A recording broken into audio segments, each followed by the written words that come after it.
Assalamualaikum everyone. Myself Umra Hayat. I read in class 7 in FLA. आज मैं आप लोग को पढ़ाने वाली हूँ कि हार्ट के बारे में। हार्ट क्या है और कैसे काम करता है, हार्ट का डायग्राम क्या होता है, लेबलिंग वगैरह सब करेंगे हम लोग। तो पहले हार्ट के बारे में जान लेते हैं कि हार्ट होता क्या है। पहले हार्ट की डेफिनेशन लिख लेते हैं, उसके बाद फिर एक्सप्लेन करेंगे।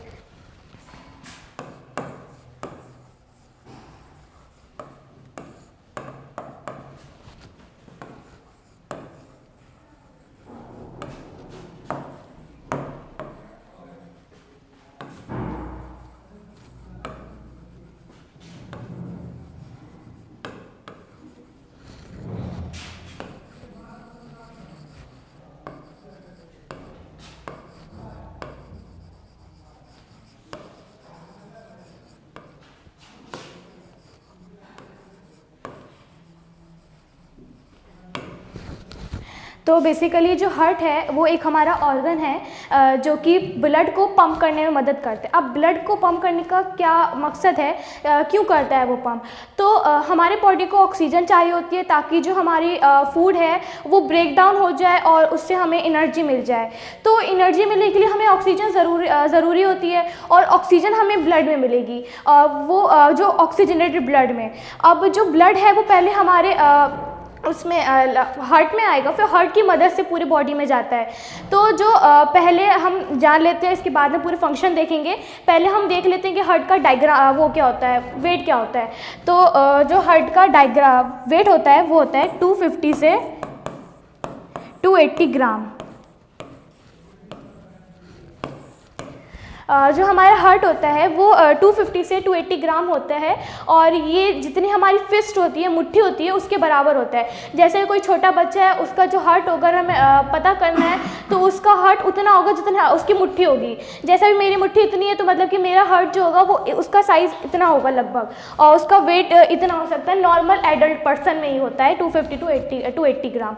और ये इसकी लोकेशन देखें तो इसकी लोकेशन हमारे चेस्ट कैविटी, जो हमारी चेस्ट कैविटी होती है उसके बीच में होता है, लंग्स और लंग्स के बीच में होता है। और ये स्लाइटली टिल्ड होता है टुवार्ड्स द लेफ्ट साइड, मतलब कि थोड़ा लेफ्ट साइड की तरफ मुड़ा हुआ होता है, इसलिए हम लोग उसे बोलते हैं कि जो हमारा हार्ट होता है वो लेफ्ट साइड की तरफ होता है। अब उसका हम लोग डायग्राम देखते हैं। सो ये हमारा हार्ट का डायग्राम है, तो इसे लेबलिंग कर लेते हैं। तो पहले जो ये दो हैं, ये हमारे दो हैं वेना कावा। अब इसका हम फंक्शन देखेंगे, पहले हम पूरा लेबल कर लेते हैं, उसके बाद फिर फंक्शंस देखेंगे। तो वेना कावा को लिख देते हैं। और ये जो वेना कावा होते हैं ये 2 में डिवाइडेड होते हैं, एक सुपीरियर वेना कावा और एक इन्फीरियर वेना कावा। अभी इसका जो काम है, सुपीरियर का वो ऊपर से ब्लड लेके आता है और जो इन्फीरियर होता है वो नीचे से ब्लड लेके आता है। तो इसका लिख लेते हैं वेना कावा। और वेना कावा कितने में डिवाइडेड है? सुपेरियर और इन्फीरियर। अब ये तो हमारे वेना कावा के बारे में हो गया। अब हम लोग पता करते हैं, ये जो हमारे एक रेड कलर से मेम्ब्रेन बनी हुई है हार्ट के ऊपर, तो इस मेम्ब्रेन का नाम होता है पेरिकार्डियम मेम्ब्रेन। अब इसका भी फंक्शन देखेंगे।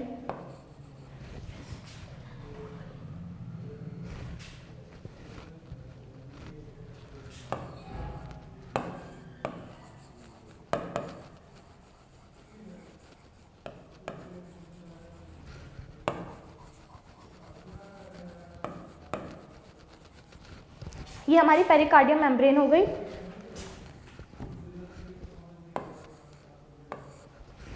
और अब हम बात करते हैं इसकी, ये जो दो आपको दिख रहे हैं, ये दो वॉल्स दिख रही हैं बीच में, जो सेपरेट कर रही हैं दोनों ऊपर वाले को और नीचे वाले को। तो इनके नाम हम देख लेते हैं।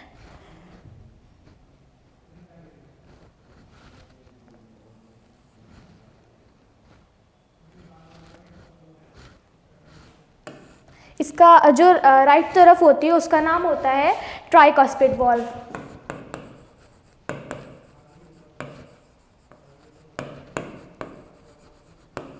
और जो हमारे लेफ्ट तरफ होती है उसको हम बोलते हैं बाइकस्पिड, या फिर उसको हम डाइकस्पिड भी बोल सकते हैं। बाई बोल या डाई एक ही बात होगी। तो ये हमारा हो गया बाइकस्पिड। हम लोग बाइकस्पिड लिख देते हैं, और अगर डाइकस्पिड लिखना है डाइकस्पिड भी लिख देते हैं।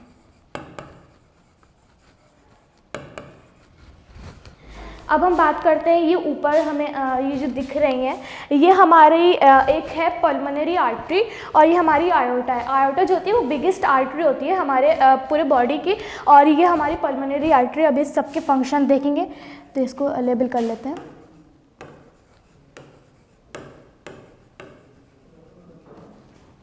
आर्टरी में यहाँ पे लिख देती हूँ। और ये हमारी आयोटा है,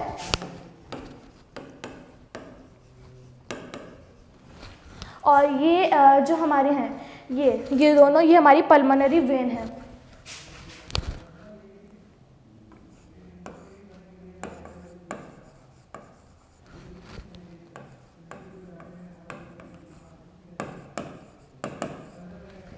अब और ये जो बीच में एक सेपरेशन दिख रहा है हमें राइट और लेफ्ट की तरफ, इसको हम बोलते हैं आर्ट्रियोवेंट्रिकुलर सेप्टम। इसको हम सीधे सेप्टम लिख देते हैं, लेकिन और जो यहाँ पे हमारी एक वो जो वेना कावा जो होता है हमारा सुपीरियर वेना कावा, उसके जस्ट नीचे यहाँ पे एक नोड प्रेजेंट होती है जिसको हम बोलते हैं एसए नोड। एसएन का मतलब होता है कि साइनो ऑरिकुलर नोड। ये हमारे राइट आर्टरी में प्रेजेंट होती है, ये सुपीरियर वेना कावा के जस्ट नीचे होती है। तो ये हमारी हो गई एसएन। और यहाँ पे एक हमारी प्रेजेंट होती है एवीएन।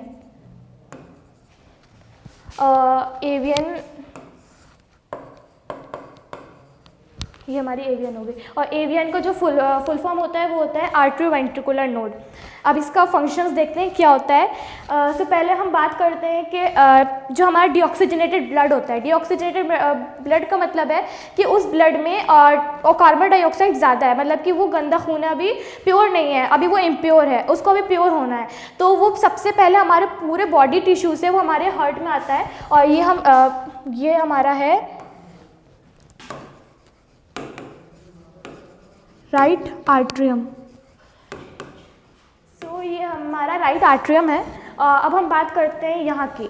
तो ये जो लेफ्ट साइड में ये हमारा पहले हमारे हार्ट में जो होते हैं वो 4 चैम्बर्स होते हैं, 4 चैम्बर्स होते हैं।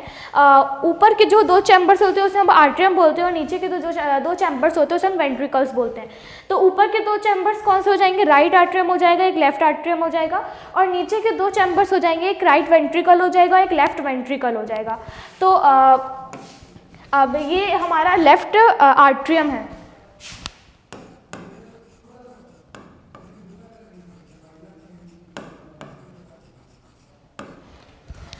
और ये हमारा लेफ्ट वेंट्रिकल, राइट वेंट्रिकल है, सॉरी।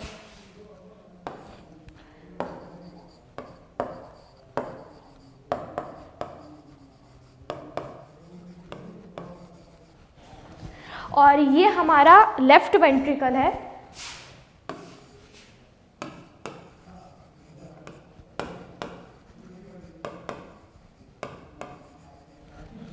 अब हमारा पूरा लेवल हो चुका है। अब हम सीधे फंक्शंस में आते हैं। तो सबसे पहले हमारा डीऑक्सीजनेटेड ब्लड फिल होता है हमारे राइट आर्ट्रियम में with the help of vena cava. So ये हमारे 2 वेना कावा हैं, ये एक सुपीरियर वेना कावा है, एक इन्फीरियर वेना कावा है। तो ये सुपीरियर वेना कावा ऊपर से पूरा डीऑक्सीजनेटेड ब्लड, हमारे ऊपर की बॉडी टिश्यू से पूरा डीऑक्सीजनेटेड ब्लड लाएगा, जैसे कि ब्रेन से लाएगा, आई से लाएगा, नोज से लाएगा, और ये सब चीज़ें जो भी ऊपर की तरफ होती हैं। और इन्फीरियर वेना कावा नीचे की तरफ से लाएगा, जैसे कि लेग से लाएगा, इन सब से लाएगा। तो ये जो लाएंगे, जो वेना कावा होता है वो डीऑक्सीजनेटेड ब्लड लाता है। डीऑक्सीजनेटेड ब्लड मतलब कि जो ब्लड है उसके अंदर कार्बन डाइऑक्साइड की कंसंट्रेशन हाई है ऑक्सीजनेटेड ब्लड के अगर उससे देखा जाए। तो अब डीऑक्सीजनेटेड हमारा ब्लड फिल हुआ यहाँ पे राइट आर्ट्रियम में।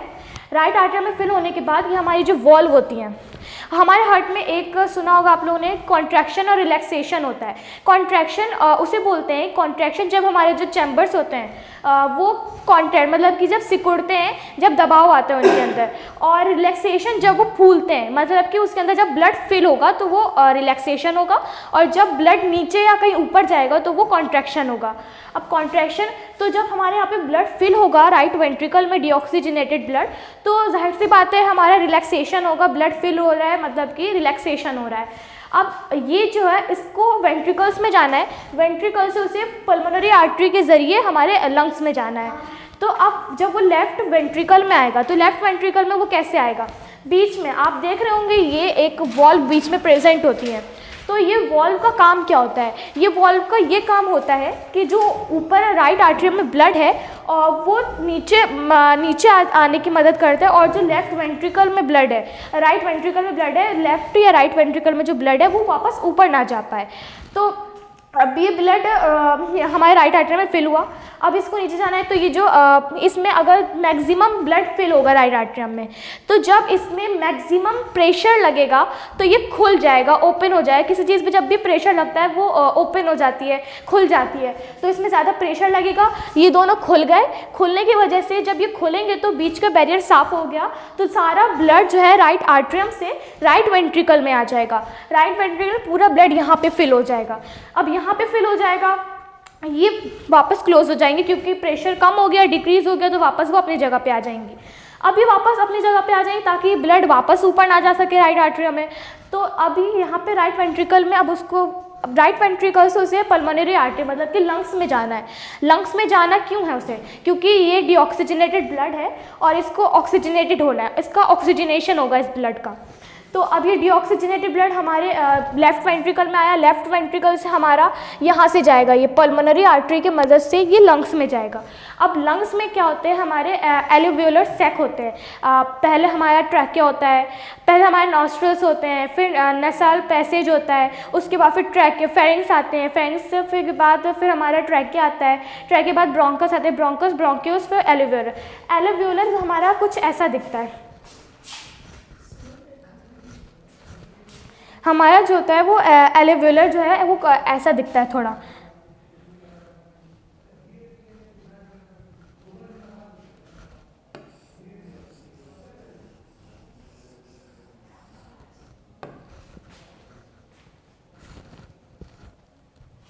और इसके ऊपर जो होती हैं वो कैपिलरीज होती हैं, यहाँ पे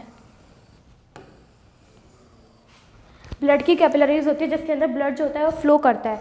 अब यहाँ पे जो ब्लड आया है, हमने अभी पीछे ही देखा था कि पल्मोनरी आर्टरी की मदद से यहाँ पे ब्लड आता है, डीऑक्सीजनेटेड ब्लड। तो यहाँ पे आया वो कैपिलरीज में, मतलब कि यहाँ पे कौन सा ब्लड है, कंसनट्रेशन यहाँ पे CO2 की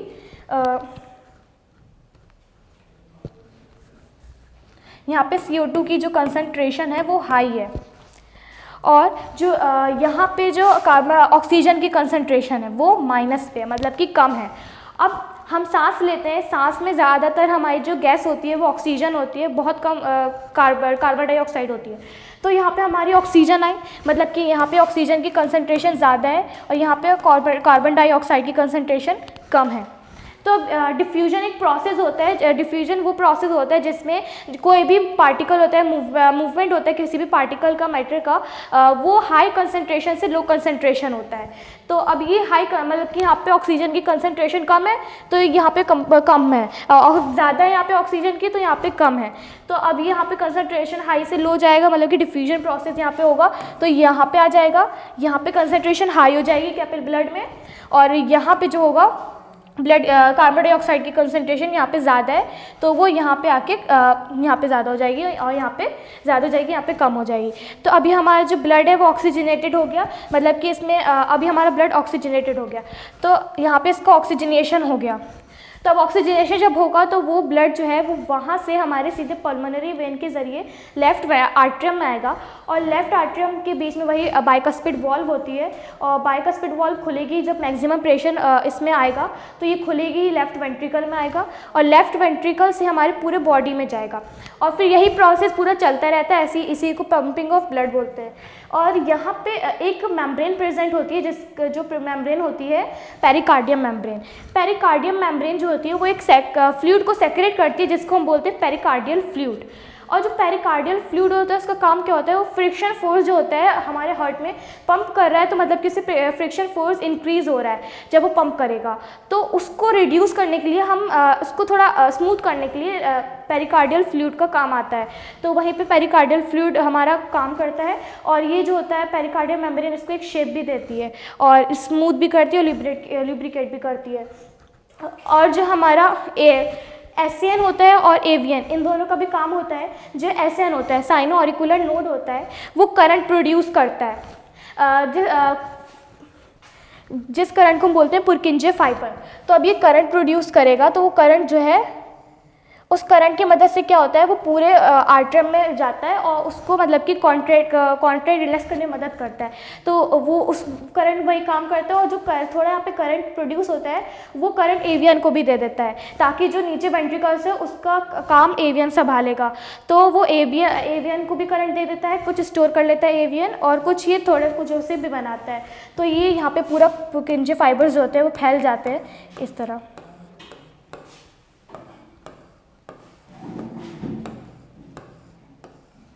अब ये जो है हमारे वेंट्रिकल्स को कॉन्ट्रैक्ट करने में मदद करेंगे, कॉन्ट्रैक्ट और रिलैक्स करने में मदद करेंगे। यही हमारे पूरे हार्ट का काम होता है। ऐसे ही पूरा हार्ट हमारा काम करते रहता है। डीऑक्सीजनेटेड ब्लड पहले आया, फिर लंग्स में गया, लंग्स से फिर वो हार्ट में आया, फिर वो पूरे बॉडी में गया, फिर यही पूरा प्रोसेस चलता रहता है, और बस यही हमारा हार्ट का काम होता है। और एक और चीज़ इसमें रह गई है कि जो हमारा ऑक्सीजनेटेड ब्लड होता है, वो जब यहाँ पे आएगा, नीचे आएगा, तो लेफ्ट वेंट्रिकल में आएगा, मतलब कि वो जाएगा कैसे पूरी बॉडी में, तो वो आयोटा की मदद से जाता है। आयोटा, ये रही आयोटा, इसकी मदद से हमारी पूरी बॉडी में ब्लड जाता है ऑक्सीजनेटेड, ब्रेकडाउन ऑफ फूड, मतलब कि ताकि एनर्जी प्रोड्यूस हो जाए। यही हमारे हार्ट का काम होता है। और थैंक यू लेक्चर्स देखने के लिए, and have a nice day.